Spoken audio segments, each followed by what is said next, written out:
Сега ще ви покажа какво правя сутрин. Направя съм си кафе, вода с лимон, но преди всичко останало, само да си намаля музиката. Със ставането си пуска музика, но преди да изпия каквото и да е било, си пия алоето с праскова, за да ми е добре на коремчето.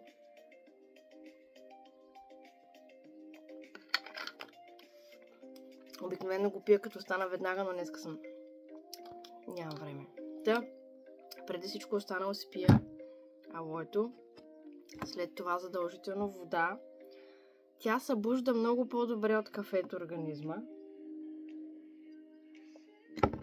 Може да слагате лимон, за да ви регулира и кръвна захар, и пH, и общо взето лимончето добре действа.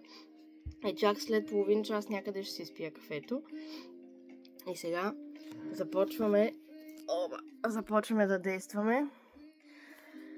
Защото всеки нов ден е нова възможност и аз нямам търпение всяка сутрин да започна да работя, защото за мен не е толкова работа, а удоволствие, страст и зареждане. Да, така че пийте водичка, пийте си алоето и бъдете с едно на ум да се грижите за тялото си.